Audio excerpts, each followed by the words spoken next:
يعني يا رب احل ولا اذاكر؟ انا دلوقتي متحير، احل اسئله واعتمد على الامتحانات ولا اذاكر؟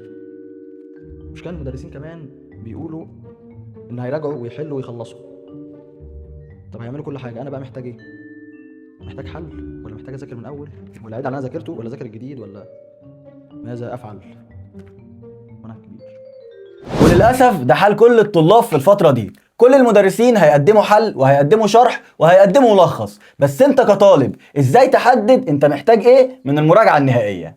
السلام عليكم ورحمة الله وبركاته حبايب قلبي طلاب الثانوية الأزهرية في كل مكان، عاملين ايه؟ معاكم كابتن بدر حمزة مستر يوسف حمدان، وفي الفيديو ده هنعرفك ازاي تحدد انت محتاج ايه في المراجعه النهائيه. واحنا مش بس هنقول لك الطريقة، ده احنا هنطبقها معاك عملي. افضل حاجه يا صديقي تخليك تحدد انت محتاج ايه هي حل الاسئله، لانك لما بتحل الاسئله ده بيعرفك ايه اللي انت عارف تحله وايه اللي انت مش عارف تحله، فبالتالي الجزء اللي انت مش عارف تحله هو الجزء اللي انت واقع فيه ولازم تحل المشكله دي. فعشان المشكله بقى يعني في شغلتنا دي ان كل واحد فاهم ان هو فاهم، وكده مش ممكن يفهم.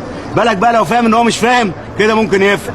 حضرتك فاهم؟ لا مش فاهم. يبقى هتفهم. فعشان كده هنعمل ايه يا مستر بدر؟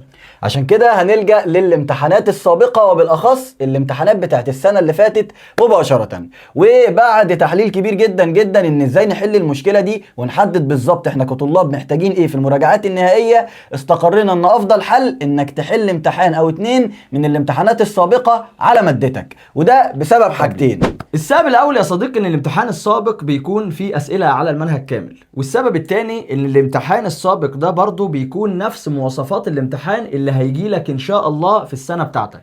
وبكده ده الحل الامثل اللي يخليك تحدد انت انهي نوع من الثلاث طلاب اللي هم يعتبر منتشرين الفتره دي جدا جدا، اما طالب عايز يحل اسئله، او طالب محتاج بس الملخص بشكل سريع، او طالب محتاج شرح تفصيلي. وطبعا يا صديقي العزيز مش هنسيبك تحل الامتحانات لوحدك، الامتحان هينزل لك على لينك الجروب في يوم، تاني يوم هنحله معاك مع بعض ان شاء الله عز وجل، هنحله كلنا بحيث تشوف الغلطات اللي انت غلطتها وتشوف كمان الحاجات اللي انت ما عرفتش تحلها. دي نقطة. ان شاء الله هيكون حل الامتحانات في مواد الجغرافيا والتاريخ ومواد اللغة الانجليزية، قصدي مادة اللغة الانجليزية ومواد الشرعي.